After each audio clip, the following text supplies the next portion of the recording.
The Rodriguez Show. And we are back on the Rodriguez Show, and we have our second guest here for the episode, our final guest. First, I'll introduce a guy who's been here a few times. He's returning, he's here, and he's killing it, just like he just killed it at the Halloween Fest. Erick Yung. And then we also got the homie, producer extraordinaire, killed it, has produced so many great projects from a lot of people that have been on this show. Give it up for Los.Wav. What's up, bro? Thank you. Yeah. Thank you guys both for being here. I'll plug all your projects first. Los.Wav, you just released a game for two, Daniel James and Rocky Angelini. Fire. The Deja Vu EP dropped earlier this year as well. Erick, you guys dropped that in January. Mm-hmm. And then I want to give a plug to your latest remix, the Break My Soul remix is on SoundCloud as well. That was cool. Yeah, so before we talk about Deja Vu, which is a great 3-song project you guys dropped in January, which is you can still check out on all streaming. How did you get started making music, producing tracks? Oh, man, there's just so many ways, so many reasons how it happened. Like, my mom first, like, you know how Mexican moms are, they always clean the house. Yeah. So she would always play, like, cumbia, salsa in the background. Mm. And then other days she'll play 80s music. She introduced me to, like, 80s hip-hop, like Salt and Pepper. What's the song called? Push It. Push it. Push it. I have the vinyl, so it's like she would always play that. Dude. She's been collecting. Well, she has a collection of vinyls and stuff, so she would always play that music. And my dad, he noticed that I loved making music, so it was kind of like he just randomly one birthday, I think it was like 6th grade, he bought me a music program called Sony Acid. Mm-hmm. So it's like the original GarageBand. Oh, okay. And it was really cheap, so I was very limited to making music in that program. So I made a few beats when I first started making music. I was in like a music. I was in a rap group. Mm-hmm. So in high school. So I would make beats on that thing, and then or whatever. I'm just like I don't want to play music like that anymore. But I learned from that, and then, oh man, it was such a long time ago. Actually, shout out to my brothers Victor and Maiwan. They're not my real brothers, but I grew up with them, and those guys, they introduced me more into making music because they showed me a lot of newer hip hop music and older hip hop music. So they got me into like oldies, and I didn't know anything at the time. Yeah. Like, at the time, I was how old was I? Like, 1999. I was 8, 9 years old. So, Backstreet Boys was in the background, NSYNC. So it's like, all that stuff just kind of shaped your music view. Yeah. So it's like when that music. My bad, guys. I'm just kind of like trying to keep it cool together. But, it's all good. Yeah, I remember like when NSYNC and Backstreet Boys was playing at the time, and I was not allowed to listen to anything at all except for whatever my mom was playing in the background, cleaning the house. So it's kind of like, I had no choice. I had to listen to that, Britney Spears, Christina, whatever that was pop related. Whatever is okay to listen to. Yeah. So that music started playing around, and then when I met my buddies Victor and Maiwan, those guys, they started introducing me more into Dr. Dre, Tupac. I didn't know who these guys were. Like, who are these guys? Okay. Yeah, I mean, it sounds like we grew up with like a similar taste in music because I'm around the same age as you because the way you're describing it. Yeah. So it's cool that like all those influences came to form kind of the sound that you're doing now or the remixes you're doing now, right? Yeah. Well, like little by little, you can hear all the influences. Honestly, I'm still learning about music that I didn't know existed back in 2000. From 2000 to 2010, I had no idea, and then I'm just like, I'm doing history backwards. Like, where was all this music when I was here alive? Yeah. You know what I mean? And it's like now we have so much easier access to all this stuff, so it's like way easier to discover new stuff. That's true. I forgot to mention when I first had my first laptop with Sony, the Sony Acid program. Like we're talking like literally the beginning stages after the AOL, like. Dial-up? So like literally when Wi-Fi started becoming a thing, I did a lot of research on YouTube, man. Like there was just so many beats that I had no idea what producers produce what, this and that. I was like, what the heck, dude? Yeah. I discovered like Ninth Wonder, a lot of Jay Dilla type of beats. Like I didn't even, recently he was talking to me about like, hey, make me some boom bap beats. I'm like, what the heck is a boom bap? Yeah, and then you discover that sound. No, too. this whole time I was like, oh shit, that's Jay Dilla. That's, you know, there's, oh man, I was mind blown. So I was kind of like, dude, I need to get better at making these kind of beats, because before I didn't know what the heck I was doing. I was just like, but make whatever they're asking me to do. That's just his pocket, though, you know? Like, it tripped me out when he told me he didn't know what boom bap was. I was like, who's the beats that you make? Yeah. Like, you make these kinds of beats. I mean, to be fair, though, like, I love the Neptunes. Like, the Neptunes are like my... Like, one day I'm going to get a tattoo right here. Or right here, I don't care. I'm going to get the Star Trek logo right here somewhere. I don't care. But I just love them to death, because the way how they make their music is kind of like... I noticed how Pharrell and Chad... their whole career, they haven't sampled one beat at all. Yeah. Right? So I'm just like, how the heck did they do that, all man? But then again, you got Timbaland, and I'm like, dude, Timbaland's amazing with the beatboxing, and he samples too and stuff, but like, the way how they structure each song, I felt like that, in my head at the time, I thought like, maybe that's the way I should start making these beats. Mm-hmm. And then Kanye, you know, I had a lot of people, a lot of my friends, they tell me, don't sample, man. Everybody samples. You know, you're just wasting your time with samples. But I didn't care. I just wanted to learn how to make samples, you know? Yeah. Especially with the program that I had, my dad bought me.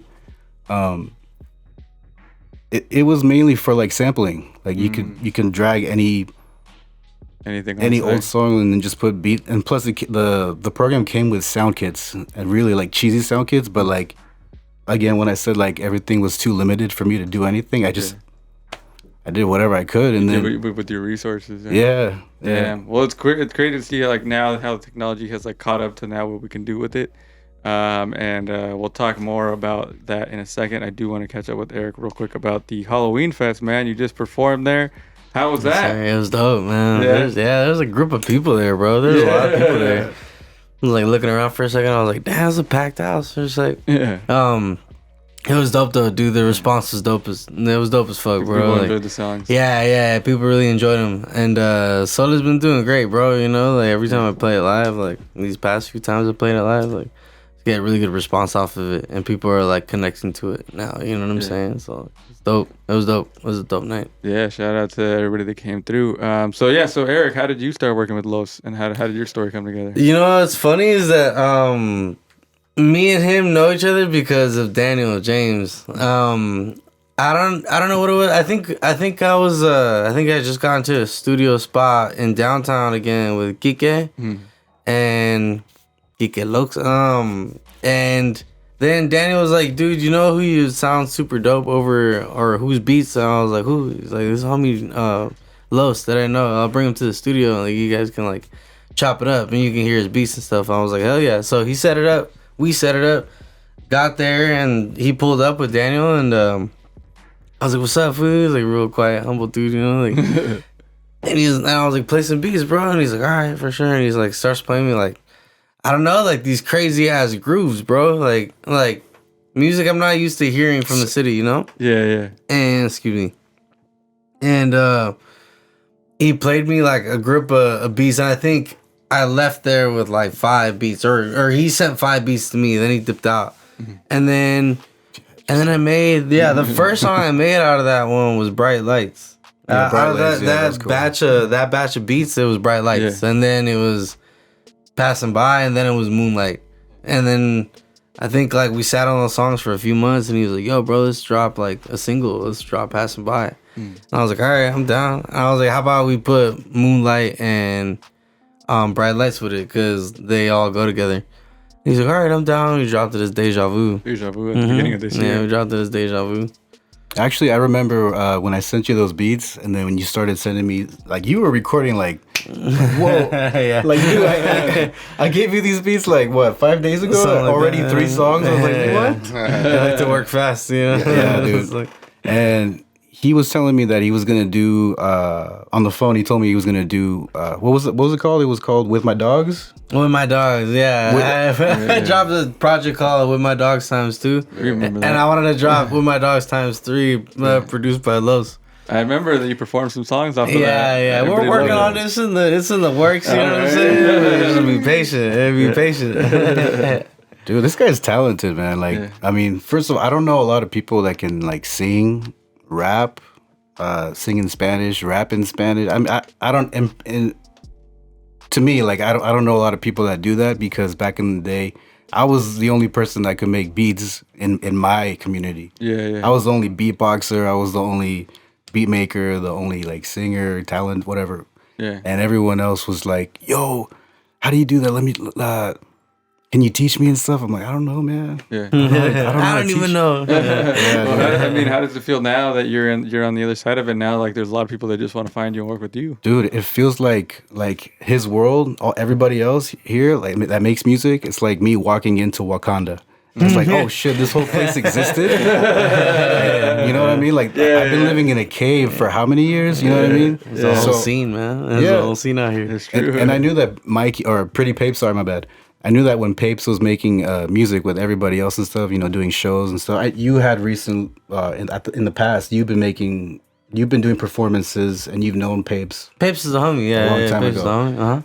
Where was I? You know You know what I mean? I've been working so much, so it's like, holy crap. Yeah, dude. aren't y'all like best friends? Like, I've known Papes since the 5th grade, actually. So it's like we weren't like the best of friends at the time, Super but we random, like right? we just slowly like met to the top. Hey, what's up, man? Hey, you know. And so you guys just started working together along the way. Yeah, I mean, in the beginning, like, sorry, buddy, but in the beginning, like, I was like hot shit in my head, man. I was fucked. I was like the best producer in my head. Yes, sir. You know what I mean? Holy crap. Yes, sir. I know, that's what you gotta But be. I was too humble. I was too like, no, I'm too nice. I don't want to say anything. Feel that. But I didn't take him seriously as an artist because at the time, at the time, I had a lot of people that chose, you know what, wake up one day and say, you know what, I want to be a rapper. Yeah. Oh, I want to be a singer. And I'm just like, oh, And they don't follow through. I don't know. You know what I mean? But And they're not that great either. yeah, but Mikey's super talented. This one time he did a song called Day Off, and I sent him a beat that I made off of Sony Acid, and it was like what was the song called? It goes, somebody please give me just a minute. I know that song. Right? I don't remember who sings it, but I know that But song. I made a beat off of that, and then I sent it to him, and he started rapping, yo, it's my day off. No work, no school. Got nothing to do. Gonna kick with my crew. I'm like, what the heck, dude? This guy actually raps. Like, Yeah, you're impressed. We were like, man, I think we were like freshman year, sophomore year. Oh, wow. High school? Yeah, dude. Dang. That Well, dude's talented. To see you guys like all rise together, that's awesome. He's talented, dude. Yeah. He truly is.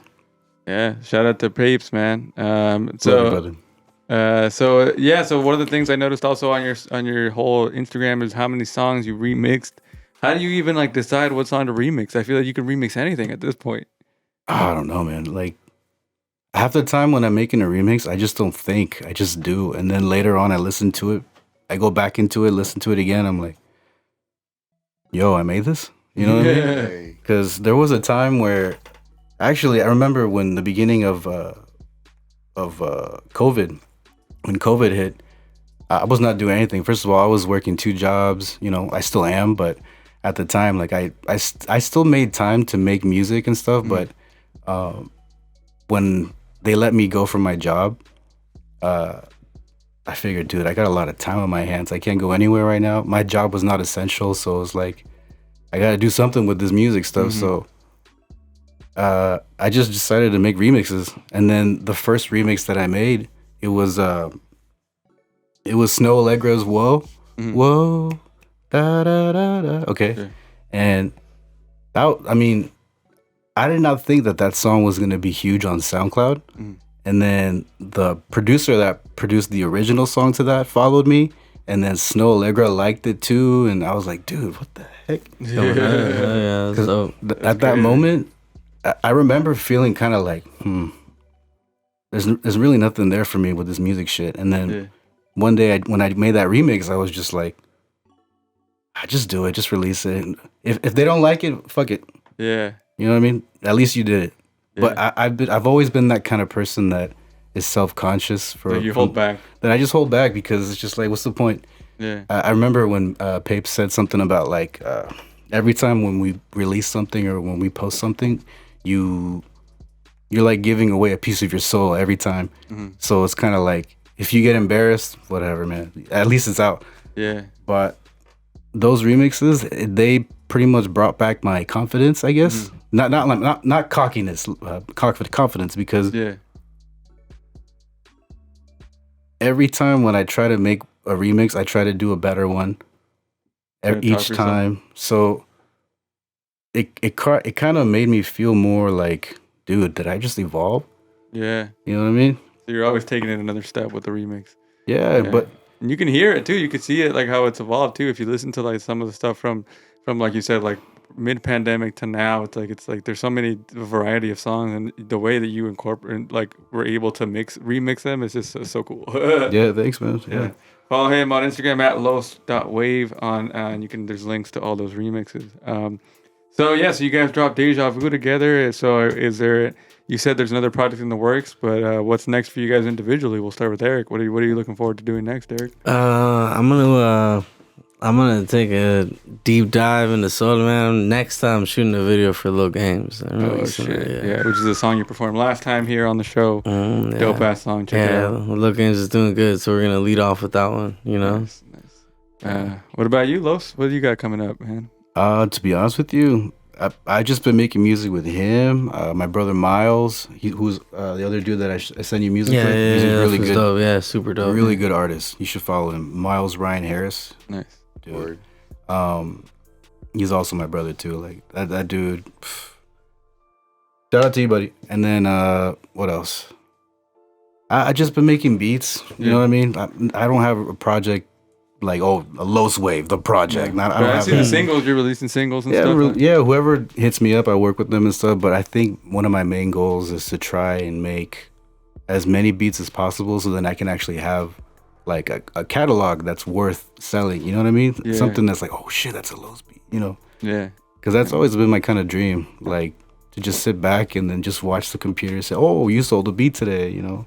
Well, I mean, at this point, you build up such a like reputation in here, the people that we know, that people are already like asking for it. So it's just a matter of like you got to build it, and people will buy that shit, dude. Yeah, but knock on wood, you know, that sort of thing. Yeah. Help out. But I just love making songs more than just because it takes a lot of time to make a beat. Mm-hmm. Let's put it that way. Like, how long does it take for a chef to make a full course meal? You know what I mean? Like for one person. You know what I mean? Now imagine making that for thousands. People hitting you know up. What I mean? It's just it takes time to make really good beats, and a lot of times when I'm making beats, like I want to send them to Erick Yung, I want to send them to Pretty Papes, to Miles Ryan Harris, to whoever like that I feel like this beat fits perfect to them. So so sometimes your creative output is like, well, I don't need to sell this because I know exactly who sounds good on it. Yeah. But it's more about how do I make money off of this too at the same time. Yeah. But like, dude, it's tough because it's like I want to make great music. I don't just want to. Sometimes I just don't want to sit back and then, oh, who made this beat and no one knows who it is. The artistry of it too. Yeah. So it's like, I want people to see that I can draw. You know what I mean? Yeah. Yeah, that's I can paint. And you could do great Photoshop. I've seen your Instagram as well.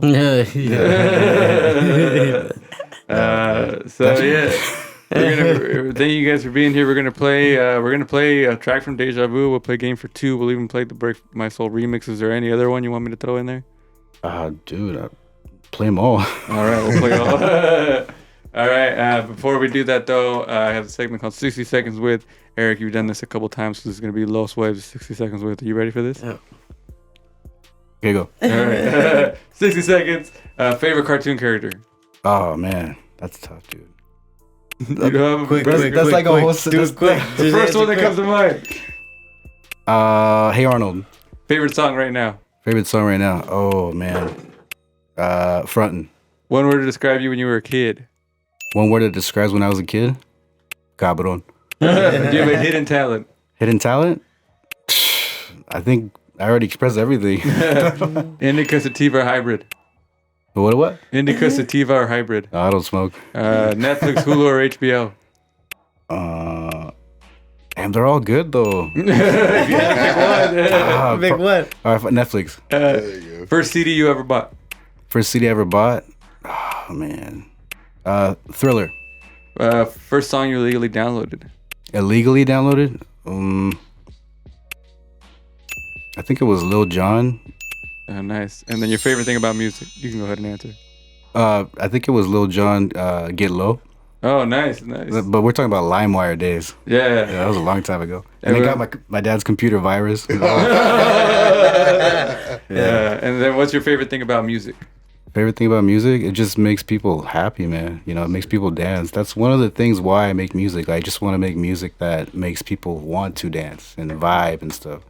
I know you love like gangster music and stuff. I didn't know that at the time, so it's kind of like, you know. No, but Erick Yung can do it all. No, he can do it all.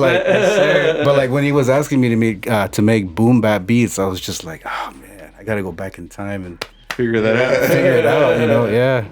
I just love making funk music. You know. Yeah. I don't know why, man. I was born in the wrong era. It's all funky music, and your music does make us all happy. Check it out on Instagram if you're listening at Los.Wav, LOS.WAV.